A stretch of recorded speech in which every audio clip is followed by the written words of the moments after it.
She's a Mona Lisa. Everyone's lining up to see her. She's a Mona Lisa. Everyone's lining up to see her. Hey guys! Welcome back to my YouTube channel. So for today's video is may isi-share ako sa inyo na DIY na ginawa ko. So ito yung wall decor.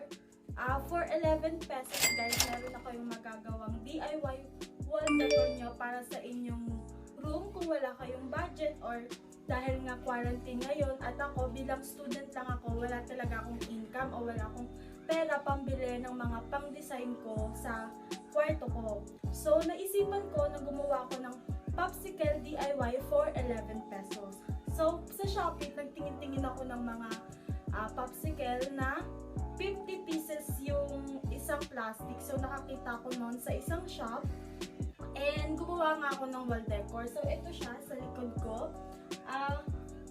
Sa isang pack noon is meron ka ng 50 pieces na popsicle. So ito siya. Makakagawa ka na ng isang hexagon na wall decor. So ito, pwede mo siyang lagyan ng mga plants nyo kung anong meron sa inyo. So yan.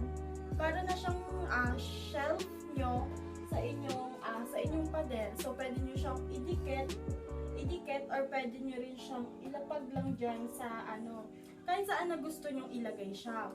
So ipapakita ko sa inyo kung paano ko siya ginawa guys.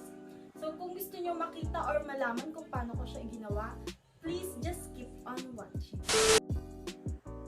So first material na need natin is yung ating popsicle, which is nabili ko sa Shopee ng 11 pesos isa. And 4 na popsicle ang ginamit ko dahil 4 nga na hexagon wall decor ang aking gagamitin. Pero kung isa lang naman ang inyong gagawin, pwede na yung isang pack niya. So next is yung glue gun naman.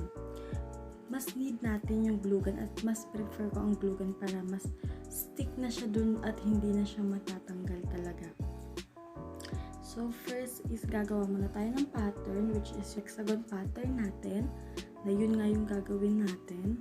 Trial and error lang to. Pero kung gusto nyo na perfect na agad yung hexagon nyo is mag-drawing kayo sa isang cardboard at yun yung sundan yung pattern.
guys, pag tapos na siyang idikit, sundan nyo lang yung first layer na ginawa nyo hanggang sa ma-reach nyo na yung pang 12 layers dahil 12 layers din yung ginawa ko. Or kung depende sa inyo kung anong gusto nyo, kung 10 ba or 12 layers yung gagawin nyo. So, ayun lang, magpapatong-patungin nyo lang sila.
And then, ayun guys, tapos nyo nagawin yung wall decor hexagon niya, diba? Sobrang easy lang niya at sobrang mura pa.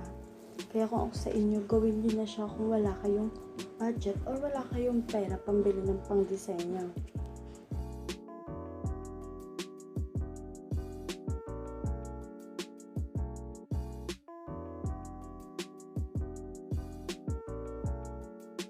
Guys, sana nagustuhan nyo yung video na pinakita ko. Kung gusto nyo pa ng mga DIY and tutorial videos, don't forget to like, share, and subscribe. And click nyo na rin yung notification bell para lagi kayong updated sa mga dadating kong video.